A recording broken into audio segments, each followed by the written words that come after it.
right, everybody. Good morning. Welcome to Clickbait Coffee. Today is Tuesday, the 31st of March. I really thought about doing a thumbnail and just naming the show. Really doing some clickbait on this. Just naming the show. I have quit YouTube, or YouTube is finished, and as an April Fool's. But then I'm like, that might be kind of funny, but I bet a bunch of people are doing it anyway. So I withheld and did not do that. So. But good morning, guys. We're going to talk about Greg New and I were talking, and he sent me a couple texts yesterday, and he's like, you might want to touch on the war just a little bit and like how it's going to affect some stuff that people might not think about. So first thing, in the comments, drop in the comments, what's the first thing you notice going up in price besides gas and diesel?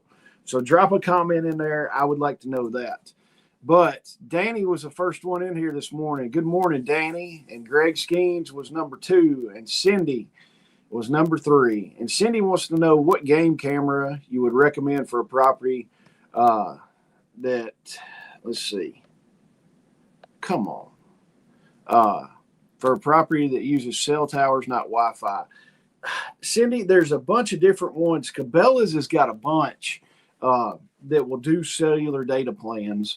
And it depends on what you want. Do you want like a live view camera, like people put in their barns to watch animals when they're, when it's lambing season or calving season, something like that? Do you want like a real time thing, or do you want an actual like game camera? If you want a game camera, I know Cabela's has a bunch of different models that work off cell phone service, and like it'll notify you. It'll notify you when like pictures are taken or there's activity or something like that. I don't personally have any of those because I just don't have any game cameras anymore out on my uncle's property where we hunt. People would steal the stupid things all the time, so I just quit buying them. Well, let me see. People broke into my mom's house that I have for sale. All right, Cindy, I would look at some of those at Cabela's. And I don't know, just look at Cabela's, and Cabela's has got a ton of different ones of those, and they will notify you. They will notify you when there's activity and stuff like that. And then I think they actually might download it or something like that, or it'll send you the picture kind of thing. Let me talk to Mike Shepard. Mike Shepard's got a bunch of those at his place. And we'll kind of see. And if I can find something good, I will let you know. But I would check Cabela's there for sure. And let me see. Bill's here. Good morning, Bill. And Cindy is in South Dakota. What's the weather like in South Dakota, Cindy? Is it cold, or is it nice and warm yet? Or is it just a mix and mash or whatever? Miss Sharon's here. Good morning, Miss Sharon. Newman is here. Good morning, Newman. Hey, Newman, I talked to my cousin, and she might be able to sew that thing that we were talking about on Sunday. So she was like, let me think about it a little bit, and I'll see what I can do. So she told me it would probably be a lot cheaper. She said, I do not know why they're charging that much money for one of those things. So, but we might talk more in depth about that later today. I might give you a shout. And Cindy said they stole my cleaning supplies, the damn mop and broom. That's something that you don't hear a lot of stuff being stole. A mop and a broom. Nobody's like stealing mops and brooms. And Cindy's in Alabama too. But one of the funny things is like no one will steal a shovel off a job site, because the guy always said, he's like, the only thing attached to a shovel is work. And when we were framing houses back in the day, right when I got out of college, you could leave all your extension cords and all your air hoses on a job if they were rolled out. Like, I mean, we would have, 10 gauge extension cords, $100 extension cords just laying out, strung out everywhere, or real good air hoses and all that stuff just strung out. And nobody would steal them because nobody wanted to go through the time of gathering them or rolling them up. But if you rolled one of those extension cords up, they would come by every night and steal a rolled up extension cord, but just leave them strung out. We would leave them strung out all the time, and nobody ever touched it. That is how lazy people are. and they left the vacuum. Let's see. Lawrence said, I use spy point cameras. The pics get sent to your phone. All right.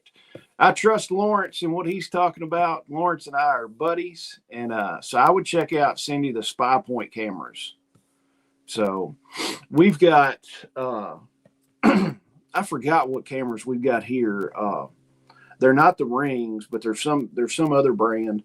But we've got those on the property. Excuse me.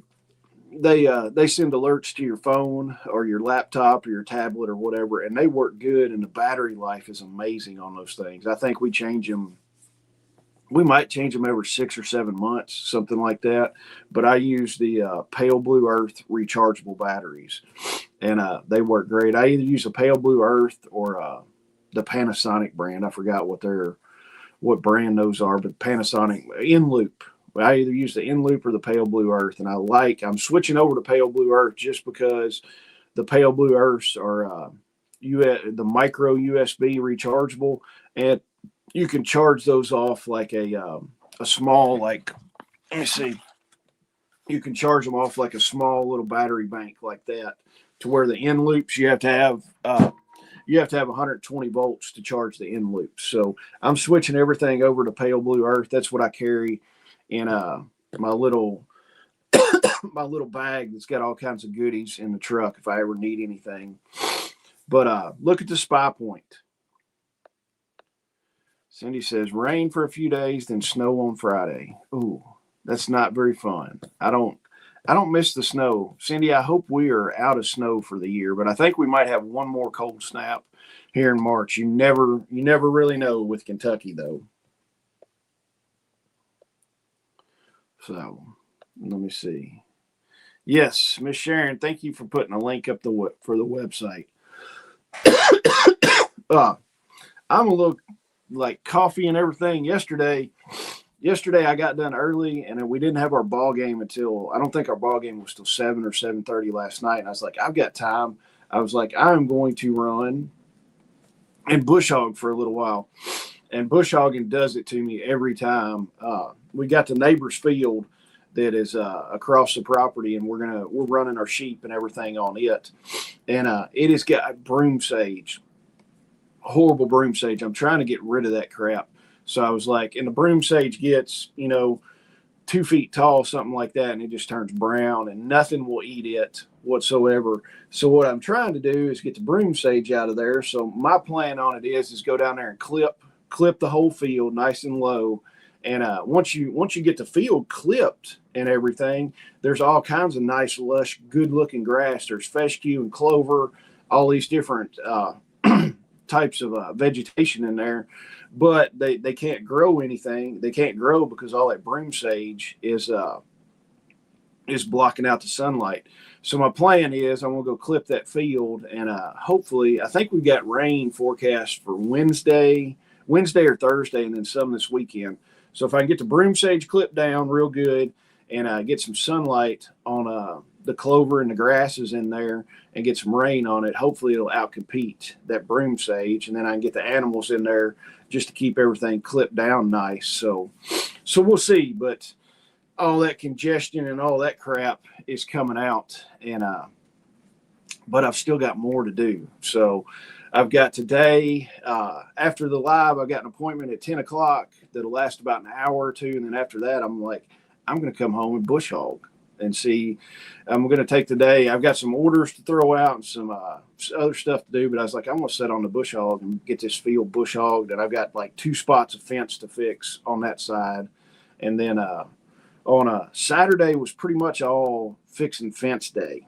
So I've got, we had cleared 2 years ago, I think we had cleared the side woods and done some stuff like that. And I'd put up polywire. Polywire is great if you're going to use it for just a little bit.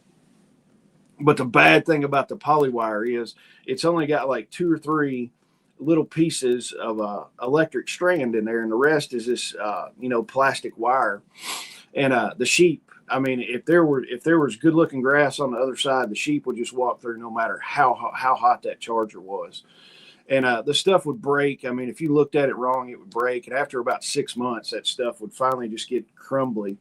So I pulled all that crap out Saturday and replaced it with high tensile fence. And I'm like, the high tensile fence is all the way metal through there. There's more contact area.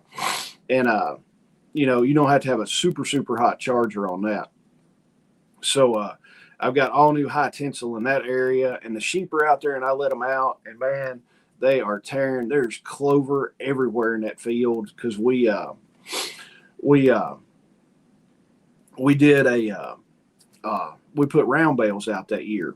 And we put round bales out last year on that, and bale grazed those. So I mean, just the tremendous amounts of clover out there and everything else. It's amazing. And the sheep, like, I opened the gate and let them go, and they're like, "Yes, thank you." And it's like they were on crack with all this fresh clover. So that's what I did on Saturday. And I'll tell you what, tying high tensile fence and tying your knots and everything in it, and your termination knots, and just wrapping that wire. I had gloves on. I wear the Milwaukee cut resistant gloves. Love those things. But man, just tying all that stuff. I came in on Saturday and my fingers were just like, holy crap, they hurt and everything else. I was like, I'm not used to tying wire all day. That, and then grabbing a hold of the wire and pulling it through. My hands knew that I'd done that. Let me see. All right. Newman says they got thunderstorms tomorrow and Thursday is spotty. Warming up though. High of 85 today. It's going to be, it's going to be in like the 70s today here. So I'm going to take it. Pilgrim's here. Good morning, Pilgrim. Let me see. Michael's here. Good morning, Michael. Doing a drive-by. Hey, that's fine. Local Prepper's here. What's up, LP? Are you in North Carolina finally? Are you done yet moving? Or are you still moving back and forth to Virginia? I bet you're still moving back and forth. So, let me see. L2 Survive is here. Good morning, man. And Cindy said it's 65 currently. Let me see. Pause for just 1 minute. Tell me, all right, hey, tell me real quick. I got to look at something. Tell me real quick what prices you've seen going up, because somebody's trying to log into something. All right. I don't guess it's going to do it. Okay. I'm getting a weird email. Somebody's trying to like log into something.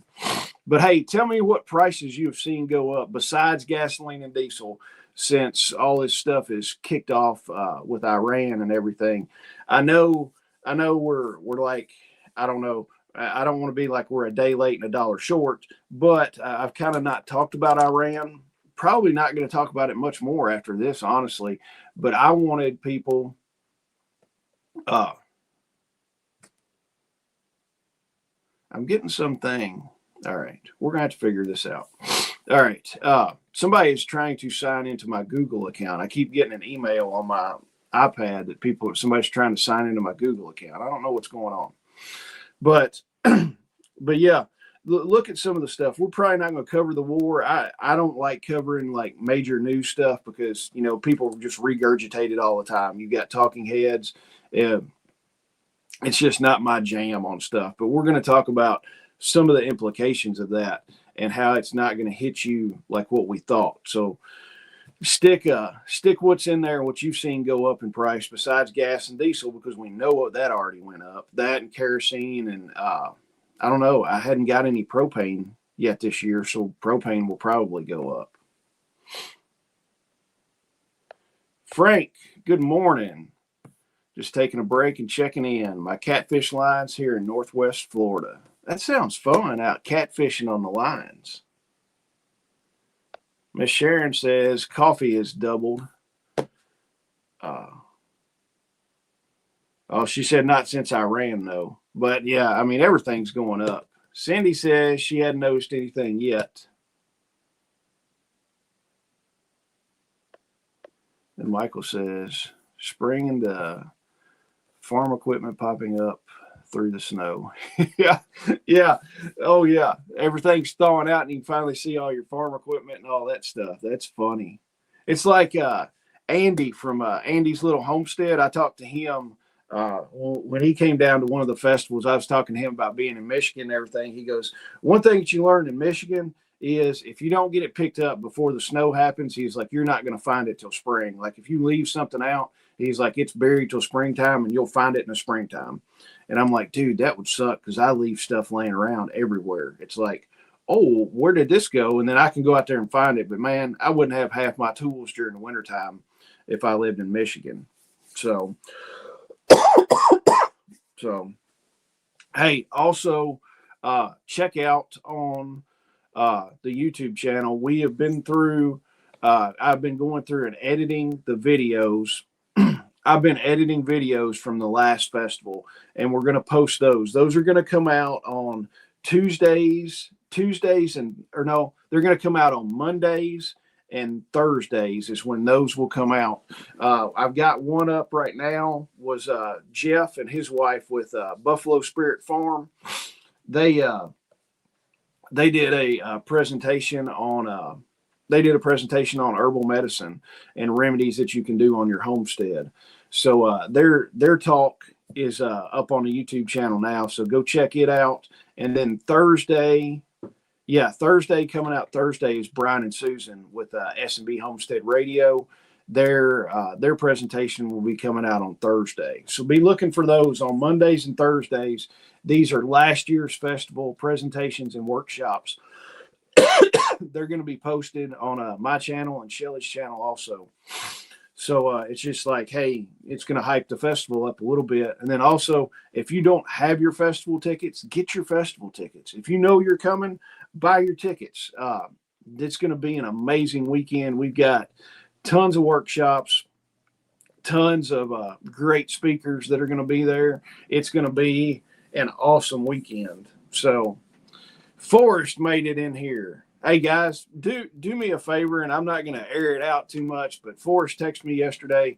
Forrest has got a few medical issues going on, and we need to keep Forrest in our prayers. So Forrest, I hope everything's going good, and like we had talked about, I hope in a couple of days it's better, and then you can get on the track to recovery on that. But guys, keep Forrest in your prayers. Forrest is one of my good buddies. I love Forrest to death, and I got a text out of the blue yesterday, and I had to sit down for a minute. I was like, holy shit.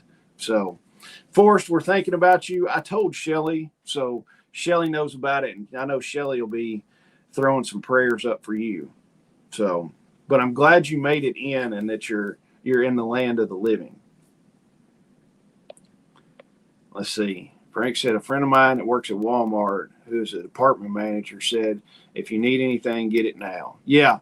And that's going to be one of these things. Miss Sharon's throwing prayers up for you. Mama Bear is too. Forrest, it sounds like you're in good hands so far. You've got Miss Sharon and Mama Bear throwing prayers up for you, and I guarantee a bunch of other people are too. So, but yeah, get your festival tickets. 3 other things, then we're going to get into the topic. Sheep processing class is going to be April 11th. That is the weekend. That is not this weekend, but next weekend. You can still get tickets for it. We're going to put some sheep in the freezer and show you how to do that from start to finish. Those sheep will be alive in the morning, and they will be in VacMaster freezer bags that afternoon. We're going to show you the whole process, how to unalive them, how to cut them all up, how to get them in there. It's going to be a good day. I always like doing the sheep. And then the radio workshop, speaking of Brian and Susan from S&B Homestead Radio, they're doing a radio workshop May 30th. We're going to go over, it's going to have a little bit of PowerPoint stuff. You've always got to have a little bit of that. But most of it is going to be hands-on, like what antennas do we use for this? What radios would be good for this? When do I need to use UHF and VHF, or when do I need to use HF? So we're going to set out. The place we have it has an indoor meeting area that's air conditioned and heated, all that. And then it's got an outside pavilion on it to where we're going to go outside in the covered pavilion, set some antennas up, different types of antennas, and actually get on the radios and play with those things, see how far we can get with stuff. See how far we can get with HF with HF stuff for your regional comms, and then UHF and VHF for more of your local comms. So it's going to be a fun time. I always enjoy when Brian and Susan come up. I always learn something when they come up. So something that I didn't know, and I know a fair amount about radios, but they always teach something that I don't know. So we've got that, and then also our trauma management course. It's a trauma medicine course. We're going to be teaching it July 16th. That is Thursday before the festival. That's going to be an in-house KSL done class. I'm going to come in for part of it. I'm going to be helping a bunch with everybody getting set up for the festival. Greg New is going to be the lead instructor on that. I don't know. I don't think Greg's in here yet. Greg might be doing something, but Greg New is going to be the lead instructor for it. And then one of our other good buddies, Mike Adkins, the amazing badass author and everything else in life, he's going to be helping teach the class with Greg, but I'll bounce in and out a little bit when I can. But we're going to be teaching that, so you can get your tickets for it on the website under the training tab. And then also tomorrow I will have Mike's new book in hand. It's supposed to be delivered tomorrow, his third book in the Preparedness series. I'm excited about it. As soon as that thing comes tomorrow night after church, I'm going to be like sitting down reading that joker. I'm tickled with that. And I'm excited that it's going to be here and I can start reading that thing. And let me see. L2 Survive said, today is my 4th day using only solar, no grid power used. Well, L2 Survive, how's it going? What's your report? Is it doing pretty good? Are you happy with it? I would like to know how that's going. And Cindy said, looked at Raceway gas was $3.38 yesterday. Now it's $3.75. Yeah, imagine that. It's like I looked yesterday. It's $3.79 here. Bill says, I got the carpet pad taken out of the dining room. I'm going to get the floor leveling compound and do sanding on the floor to get the vinyl plank put back in. That'll work. Pilgrim's hitting the road. All right. Thank you, Pilgrim, for checking in. I appreciate it a bunch. Mama Bear says $3.99 at her place. Ugh. All right. Okay, topic on everything. And I made some bullet points and stuff like that on the computer so I can look at it. So I can't remember everything all the time. But the thing is, when everybody thinks about war and stuff like that, they think of bombs, troops, all that kind of stuff. Typically, in the United States, we don't ever have that. Nobody's is coming in and bombing us unless you've got some kind of terrorist cells, which we'll touch on just a little bit. But,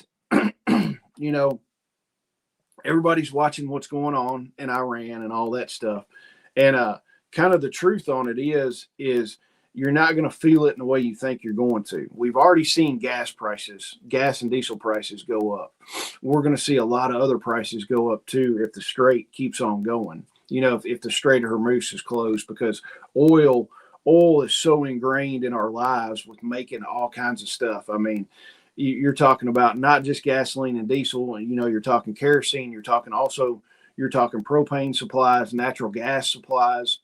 You're talking about all the plastics we use. I mean, think about, there's all kinds of plastic in this that's made with oil products. There's beauty and skincare and all kinds of crap like that are made out of it. There's clothes that are made out of it. Cindy, fertilizer. Also, that's one of the big things. I know a bunch of the farmers are fussing about the fertilizers, but that's where it's like, hey, if we're composting stuff and doing our compost at our place, we don't need the fertilizers. So that's one of the things that we're going to talk about is like what we need to do and be more self-sufficient on this. But the whole thing, what we're going to see, it's not going to start with air raid sirens and chaos and all this. It's going to hit our wallet first. Unless they activate all their sleeper cells, and then you've got madmen running around shooting people, and the sleeper cells are activated and stuff. But that's one of the reasons you ought to grab Mike's book. He talks about stuff like that in his first two books. And then the third book, since I hadn't read it yet, I don't know what he's going to talk about. But if you grab his books, you can read about the sleeper cells that are setting in the United States in his book. All right. So they're going to, like I said, when people are looking at war, they're thinking about bombs and troops and headlines and all this. But it's going to play out with this. This is where I think it's going to show up, is in our gas prices. We've already seen that. We've seen the grocery bills. Food is already expensive as all get out. So that's just going to climb higher. You're going to have some supply chain issues with stuff, because if we're not getting the oil products to produce these things, then they're just not going to get produced. And then the supply chain's going to roll back. And then the economic pressure on everything is also going to hit pretty good. Michigan Silverback is back in civilization. Good deal. And most people aren't going to connect the dots. Most of the people on here are connecting the dots. They understand, but like the vast majority of people are sitting there looking at the Iran war and they're like, oh, gas is going to go up. And that's all they're thinking about. They're just looking, they're like, hey, gas went up, nothing else is going to go. And clearly state this, I am totally against the Iran war. I don't think we should be over there doing anything. Personally, with me, I think we should have stayed out of it. If Israel wants to poke the bear, let them go poke the bear and let the bear smack them upside the head. I don't think we should be there. I wholeheartedly don't think we should put boots on the ground, period. There's already been American soldiers killed in this thing, which I think is an atrocity on that. I think we should have just stayed out, not had anything to do with this stuff. So that's my opinion on that. So the energy is going to be the first domino of stuff. There's, like 20% of the oil comes through the Strait of Hormuz, which, yes, it should bump the prices up some, but there's still 80% of the oil coming from somewhere else. And this is really where the United States should be more energy independent on stuff. We should be drilling and fracking and getting all the energy that we can from ourselves and not rely on these other countries, in my opinion. But now I did read somewhere that the oil that we pump here has to be mixed with whatever we get from the Middle East to make some of the fuels and stuff like that. So I can understand that, but there's always workarounds on stuff. So I think we need to be more energy independent, in my personal opinion.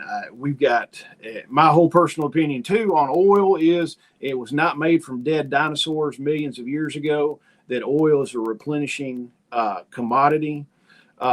I think it's always being reproduced. We're never going to hit peak oil, and I don't think we're ever going to run out of oil, because I think the earth makes oil, and with microbes and stuff like that. That's my conspiracy theory on it. But Rockefeller and those guys came up with the term fossil fuels just so they could make it. They could say, we're going to run out, and there's just a limited supply to where they can jack the prices up. So go down that rabbit hole sometime. Let's see. Bill says, how many items in the grocery store walk to the store and get on the shelves on their own? Yeah, exactly. And Lawrence said 88% of our oil comes from North America. And we ought to do 100% of the oil comes from North America, in my opinion. But, all right, so the energy domino, prices don't just go up a little bit. They're going to spike up a little bit more. And then, like Bill was saying, you've got to look at it. Fuel moves this whole world. We're I think somebody said a truckitarian society. Pretty much everything we use comes on a truck. This Milwaukee Sharpie that I've got came in on a semi that was burning diesel fuel. So if you look at it, because fuel will go up, it's going to make stuff in the grocery store more expensive. It's going to make raw materials more expensive. It's going to, your raw materials, your building materials, your lumber coming into Home Depot is going to be more expensive. The metal coming into the factories is going to be more expensive. all your supplies, all that kind of stuff. Everything that gets put in on a truck is going to be more expensive. And then also, so that gets more expensive. If your steel gets more expensive, then I don't know, then your stainless steel cup that you buy is going to be more expensive. Stuff that we rely on every day is just going to go up in price. So that's the domino that starts everything. That energy domino falls, and then it's like your, all your stuff, all your vegetables in the store are more expensive. Your canned goods are more expensive, and then it just keeps going on and on and on. And Newman, 100% correct, Jason. It's not a conspiracy theory. Oil is not made from dead dinosaurs. Yeah. Let's see. Michigan Silverback. I feel this war is different. I feel we're closely aligned to Scripture. Also, at best, this administration really only needs 51% behind them to start. Yeah. I don't know. I don't know if we're aligned with Scripture on this. I am not one of these people that it's like, the third temple and all this and getting into the things and saying, hey, this is the end times. Jesus is going to come back and all this kind of stuff. And it clearly says in the Bible that no man knows the time when Jesus is going to come back. Yes, we can sit here and think about this. And, it's just like your wife is going to go into town. She's going to go into town and you don't know exactly when she's going to be back because she told you she was going to go 2 or 3 places and shopping. You can only guess that she's going to be back at like 3:35 in the afternoon. She's the only one that knows when she's going to be back and pull in the driveway. We can make predictions. We can make assumptions. She can send you a text message and be like, hey, I just got out of Kohl's and I'm going to this place.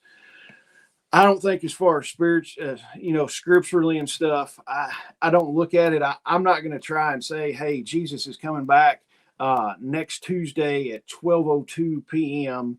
and we need to be ready. But, hey, I think you need to be ready for when he comes back personally. And I mean, if we're doing, and it really doesn't matter, honestly, if you're ready for when he comes back, it doesn't matter when he comes back or who's bombing who, or if the third temple is getting built and the Antichrist is coming in and all that crap. It doesn't really matter because we've won in the end. And that's the cool thing.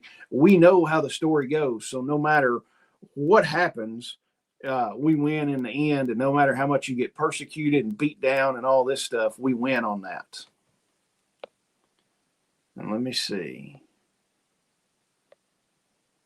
Newman says, we need to return to decentralized production, small companies and small towns. Same with farming and small family farms. Yes, everything, that's the problem. Everything gets contaminated and corrupt and all that when you go to a centralized thing. Look at it, central banks, big pharma. Let's look at, big oil, all the stuff, big solar, all that stuff. When stuff gets centralized in production, they get a monopoly on the stuff. And it's like, it's pay or play. They've got the monopoly on that. So it's like decentralized stuff. If I can grow vegetables at my place and I want to sell them to my neighbors and they don't want to go to Kroger, it's like, hey, you've got a small supply chain. You don't have any supply chain issues. If I'm growing my vegetables and I'm not using, let's say I use my tractor just a little bit and diesel fuel goes up just a smidge, it's fine. I'm not going to have a huge spike in the production cost because my vegetables are only going to have to go maybe a mile down the road. And realistically, you could take your vegetables and walk a mile down the road to your vegetables. So there shouldn't be a huge big spike in price on that. So yes, decentralized systems, I like the idea of that, and it would be amazing if more people could do it. And we're going to have to build like parallel systems to this. We're not just going to shut Kroger and Meijer and Publix down tomorrow, but if you pull enough people away and have a parallel system, the stuff will work. See, L2 survived. The only reason we're in Iran, Venezuela, Panama, and Greenland is to control global shipping lanes, oil, and to force the world to use the dollar. I would agree with that. That's not unheard of, and I guarantee you that's probably one of the reasons. Bill says, I was just pricing lumber at Lowe's, and a 10-foot 2x4 is the same price as a 10-foot 1x4. How is that not jacked up? Hey, Bill, there have been times where I've looked at stuff And with the commodity prices and stuff, we needed a bunch of 2x4s for a job, 8-foot 2x4s. I was at Lowe's going to pick them up. The treated 2x4s were $1 cheaper a 2x4. And I'm like, hey, let's buy the treated stuff. I didn't need treated stuff on that, but I went ahead and bought treated stuff to save $1 a 2x4. So it's weird sometimes with the way commodity prices and when they bought it and stuff like that, it's weird the pricing on it. So just watch it. I mean, I watch when you price stuff. Look at all the different prices. Let's see, Newman says, I think people powers that to be are trying to force biblical times. Yeah, I think you're right on that. And Cindy says, when the store closes in Michigan, it's a much bigger powder keg. Yeah, it's always been a powder keg over there.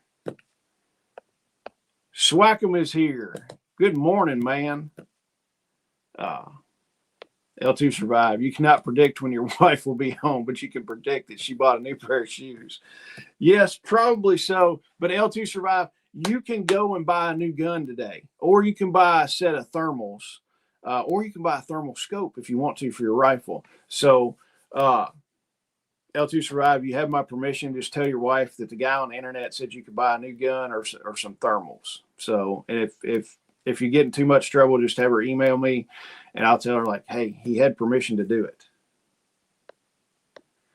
And Gates and folks like him are developing transgenic vaccines to be grown commercially produced fruit and vegetables. Yeah, they don't want you to do it. So they don't want you to grow your own stuff at all. So, all right. So the first domino, we've got it, is our energy costs. The second domino on some of this are the food prices. But because the fuel went up, it costs more to get to the grocery store. And the food prices are going to go up, not because farms are disappearing to data centers, which they are. And then, did you see that? I think it was in Kentucky. These people turned down $26 million for their farm for a data center. And it was two women. They're like, we're not selling out. We're going to stay here and feed our local people, and talking about it. And I'm like, dang, I was like, these people put their money where their mouth was. They turned down $26 million for their farm. Most people would have sold that thing and moved somewhere else and bought another farm 2 or 3 times the size of that. But I was like, I applaud these women for standing up and saying, no, we're not caving to big interest and stuff. Swackham says, I may or may not be purchasing a new rifle soon. Haven't bought a new one in over a year. Well, Swackham, you need to go out and buy you a gun today. I think everybody needs to go out and stimulate the economy and buy them a new gun. So, yeah, Michigan, that's a powerful woman. Yeah, I was like, I saw the interview. I was like, these ladies are hardcore. I was like, they would probably beat up most of the men around here, I would say. And Newman says, I saw that. Good for them. Feed the communities. Miss Sharon, that's true Americans. Yeah. But, all right. So the food prices are going to climb, but it's not because the farms are disappearing. It's because it costs more to grow everything and to process it and to transport it. So, look, I mean, when I was going to the ball game yesterday, one of the big farmers had his case tractor going with, the tracked case tractor and everything. He was plowing ground. And I'm like, it's costing him a boatload more to run that tractor. I mean, those things don't just run on like a gallon a day. They run hundreds of gallons when they're running it. So it's costing more for that. And then also your fertilizer costs are going up and everything. So it's like, yes, it's costing them more to run that equipment and do the tillage on the ground. And then it's also costing more when they're coming in and planting everything. And then it's also when they're fertilizing it, it's costing them more because the fertilizers went up.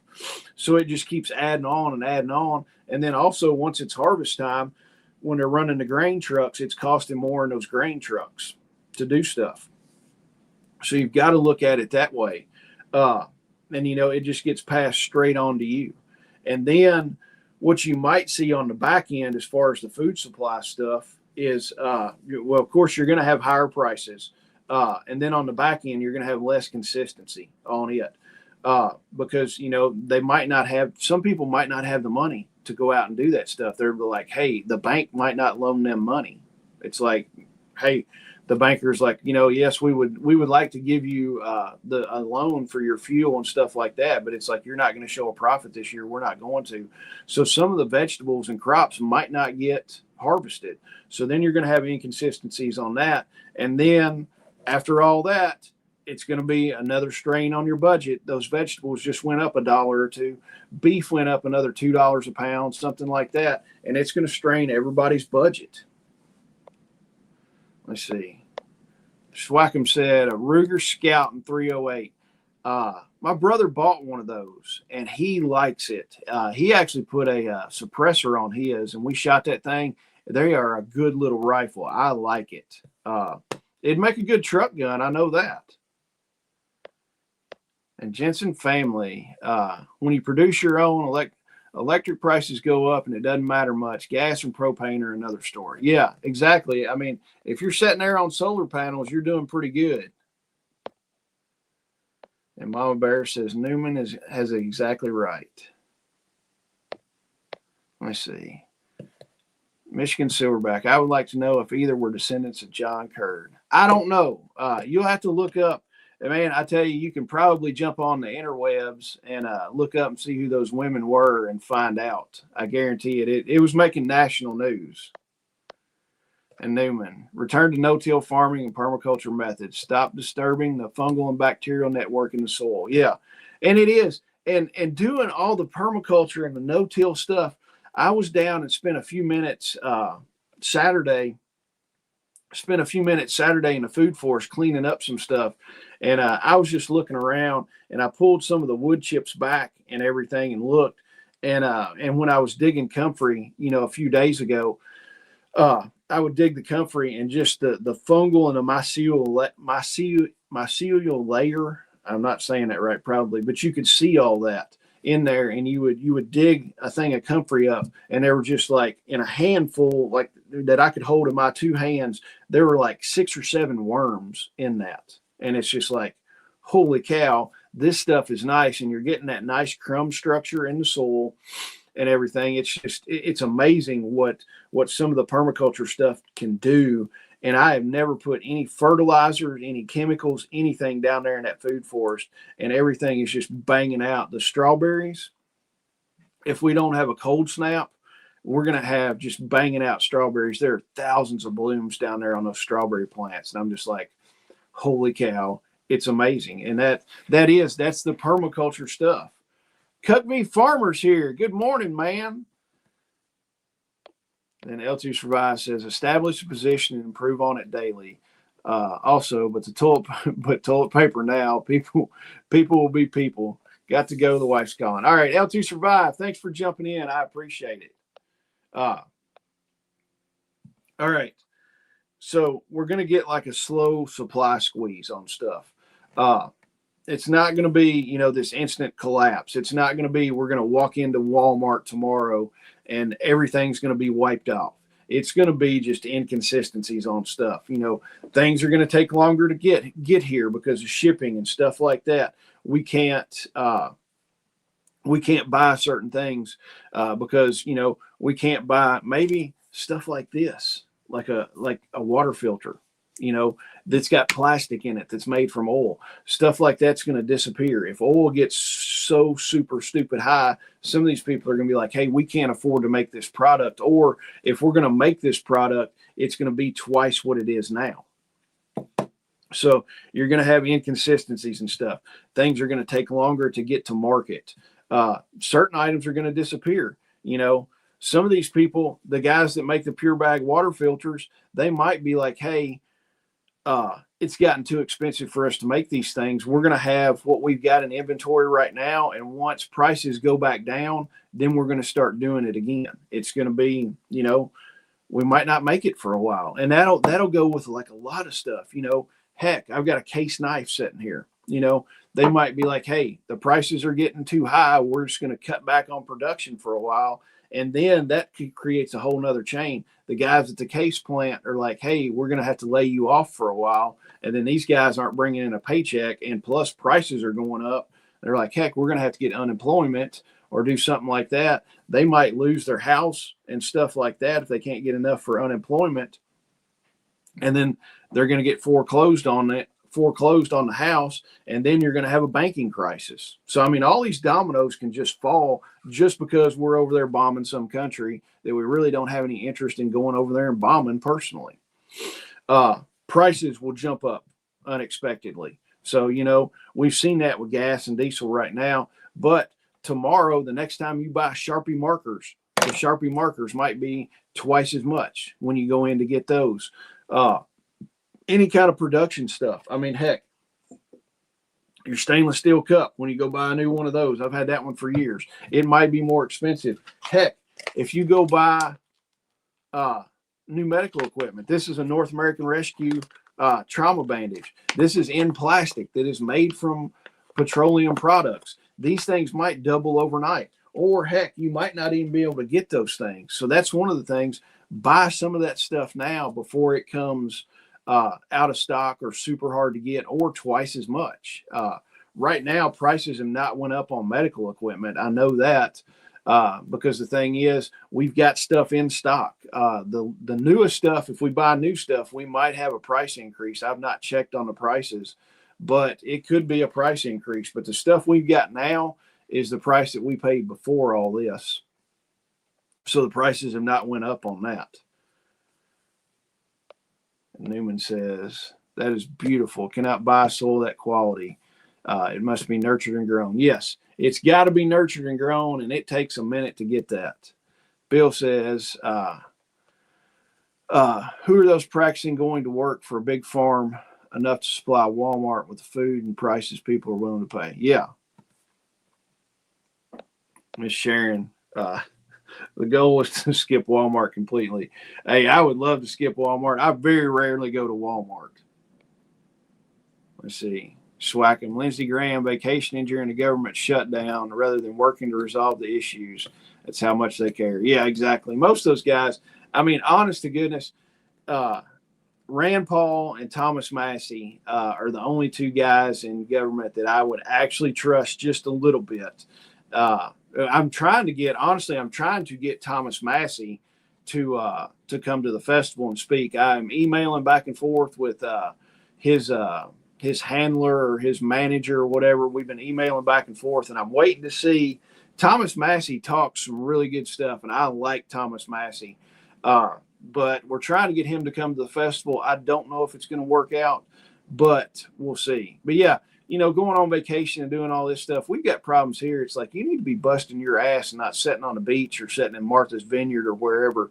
You need to get here and get the problem solved. Either that or step out of the way and let us come in and solve some of these problems, because I guarantee if a bunch of us in the chat went up to Washington, we could have these problems solved in like a day and be done, and then go eat lunch and say, hey, call us when you got another problem. We'll come back. Or hell, we probably don't even need to go up there. We can all just get on StreamYard or Zoom and do it from our houses and save the government a ton of money by not having to travel and not having per diem food and all this. I mean, heck, you can run a company with Zoom. Why can't you run a country with Zoom calls?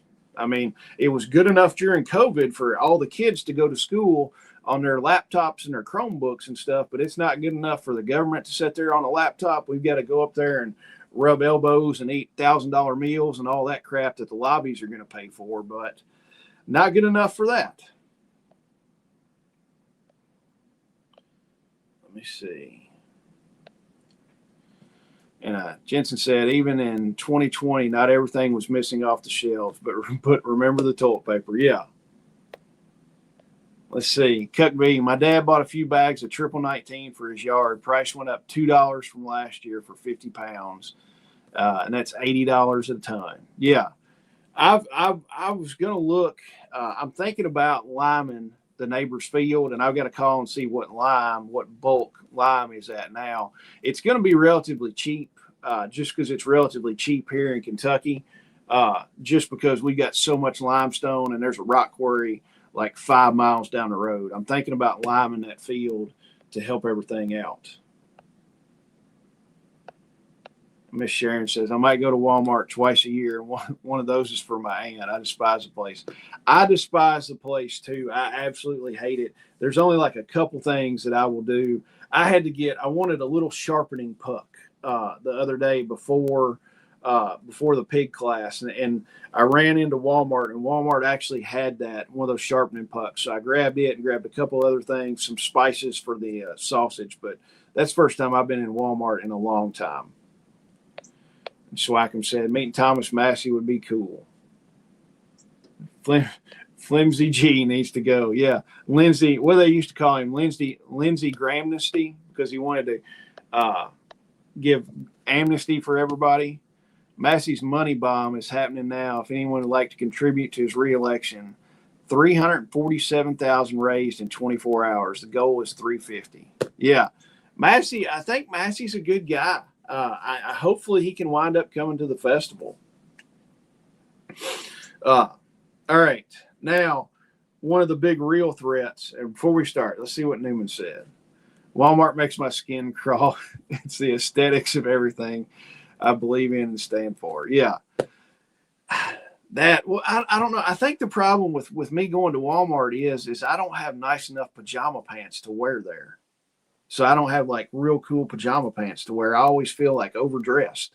Even if I go in a hoodie and cargo pants, it's like I'm real overdressed. It's like I didn't wear my pajama pants and my wife beater or something like that. So I don't know. I despise it and try not to go in there. All right. So if we look at it, we've got like the economic pressure is going to be the major real threat on this stuff. Inflation is going to keep creeping up. Money doesn't go near as far with the inflation. You can see that your dollar is not worth near as much as it was 2 years ago or 4 years ago or 10 years ago. And God help us if we went back 30 years ago.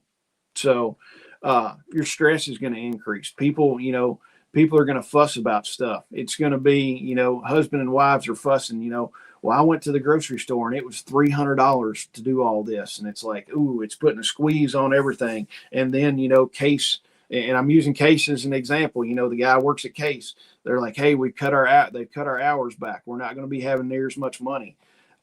People are just getting stretched until there's an actual breaking point. And this is where your preparedness stops being a hobby and it's going to be a lifestyle.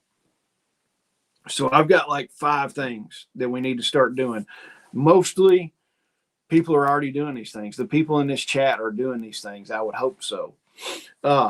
One of the things, and fuel, we're not going to get ahead on fuel for right now, but you can go ahead and have fuel storage at the price it is now, because I don't think it's going to get much cheaper, honestly, between now and a month from now. So get your fuel storage, even though if it's $3.79 a gallon, go ahead and get it and make sure you've got it stored. And even if gas is $5 something a gallon, get it stored, because I don't think it's going to come down for a while. I think it's going to go up even more than what it is right now.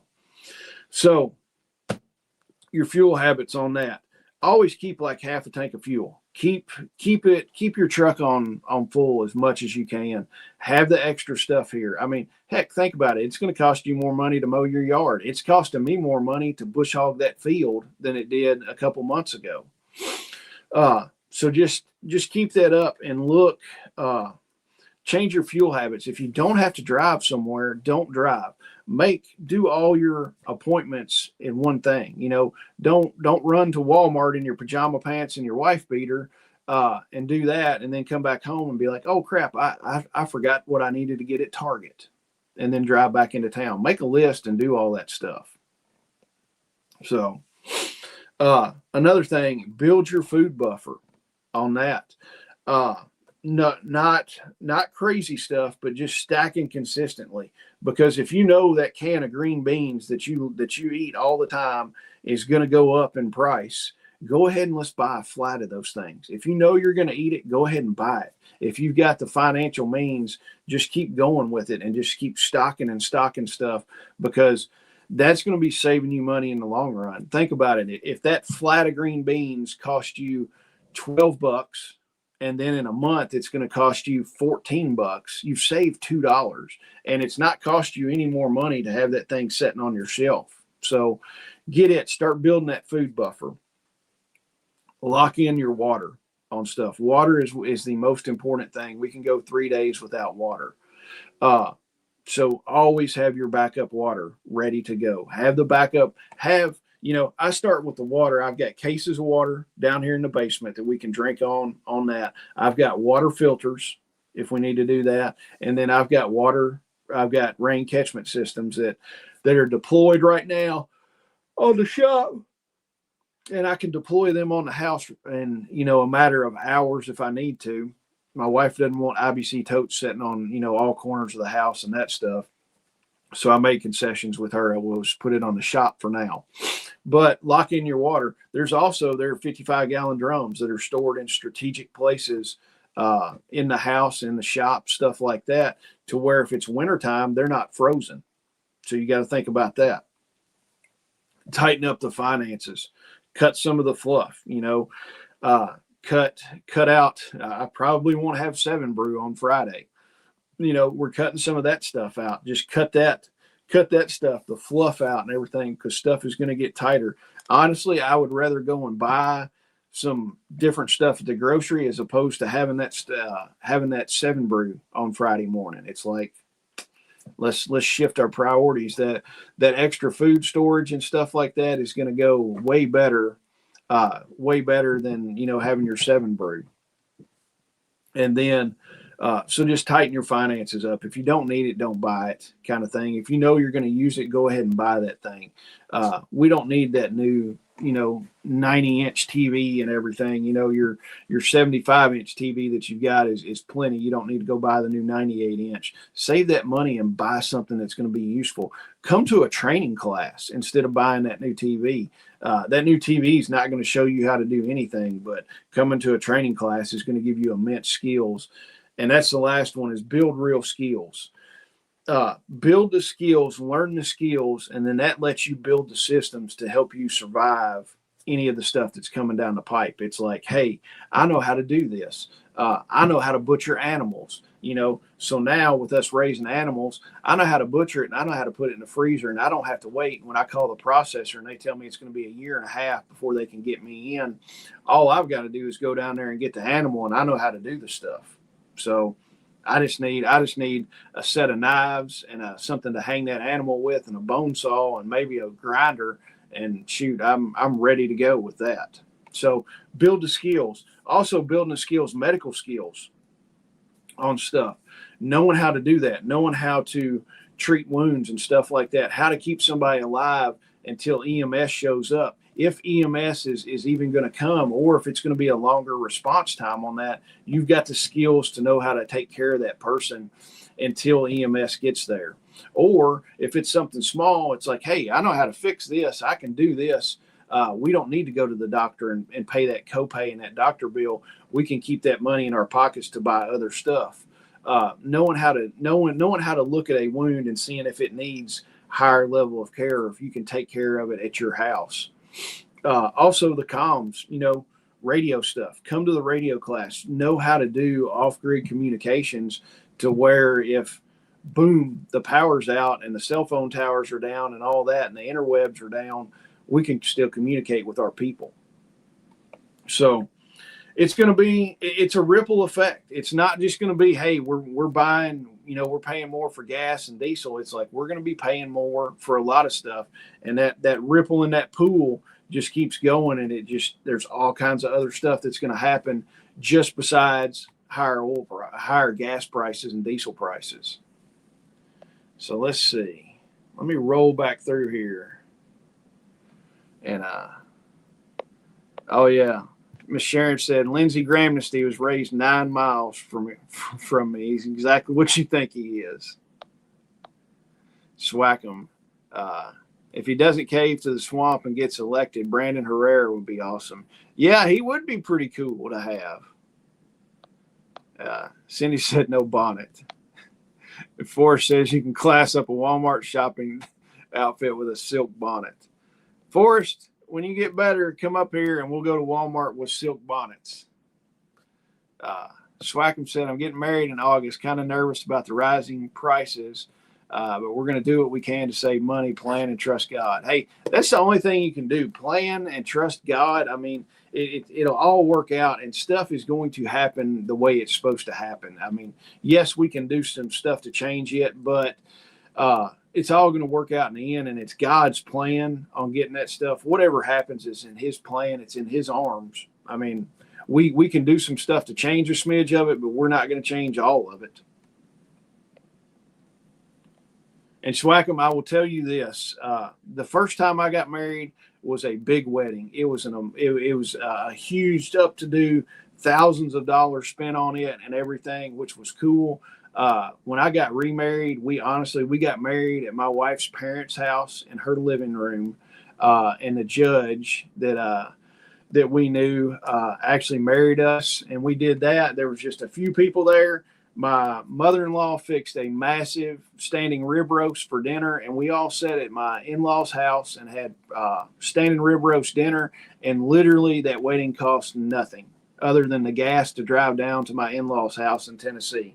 So, and me and my wife have been married now for 12, it's going on 13 years, I think. Hopefully she's not listening. But going on 13 years now, and couldn't be happier with a little small wedding that only a few people were there. So look at it, Swackham. Don't overdo it. Think about taking that money and putting it on a down payment for a house or down payment on some land, something like that. That's something that you're going to have a lot more than, a big up-to-do wedding. And Cindy says, just bought another 7-gallon cube for water. Those things are pretty handy. And Jensen says, built cistern tanks are the way to go if you can afford them. Yeah, cistern tanks would be awesome. I've thought about doing an in-ground cistern, but time and energy and resources are the big thing. I just do not have time to do it. See, Scott Smith. Good one, Jason. Financial preparedness is often overlooked. Combat higher prices by eliminating debt, lower expenses, and increasing your income. Yeah, and that's the thing. I think everybody should have some kind of side hustle to where they're making some money other than their 9 to 5. I am self-employed. I have been self-employed since pretty much 2002 when I got out of college. We've got 2 businesses now. I've got my contracting business, and then we've got KSL, where we do the festival. Yeah, we make a smidge of money on the festival. We make a little bit of money on doing the classes. We make a little bit of money on selling the first aid kits and medical supplies. But I think everybody should have some kind of side business, whether it's, going and mowing a few yards every now and then on your days off or after work, but bringing in extra income. I think everybody should do that. My wife is actually working on a side business for herself. I'm helping her on it. I set her up with the stuff where she can do it. But I think everybody should have a side business on that for sure. Let me see. Yeah, L2 Survive has returned. L2 Survive, she didn't beat you for saying that you were going to go get another gun today, did she? I hope she didn't. And Mama Bear says, I always say Walmart is too expensive for me because I'm not willing to sell my soul to support them. Yes, I would agree with that. I asked for help with a down payment in lieu of a fancy wedding, $200 donation to the church. All right.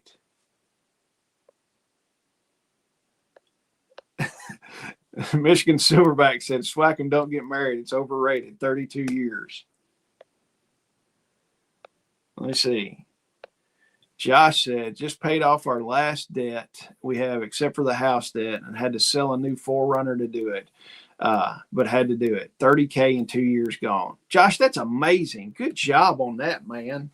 That would be a hard pill to swallow, selling a new 4Runner to pay it off. But I tell you, life feels different, I bet, doesn't it? So, but good job, Josh. That's amazing. Let's see, L2 Survive. If it happened, then it was in God's plan. Honey, buying the new gun was in God's plan. And the guy on the internet said it was okay. Yes, it's in God's plan that you need to get a new gun today. Miss Sharon said, good deal. Newman, that's awesome, Jason. My first marriage was a to-do. Second one was in a bestie's living room. Will be 10 years Christmas Eve this year. Yeah, I think that's the best wedding, the small little weddings and stuff like that. Oxford is from Kansas. Good morning. Miss Sharon said we didn't even have a Walmart until the 90s. I can and have lived without it. Michigan Silverback says, I am lucky. And Newman says, that's strong work, Josh. All right, guys, that's all I've got. I've got an appointment here in a little bit to get some stuff done, and I've got a busy day. So, guys, get out, do the stuff, have a good time, think about this stuff. If you need anything, run over to the website, check it out. We've got everything in stock. Get your festival tickets. I want to see most of y'all at the festival, or the people that aren't like a million miles away.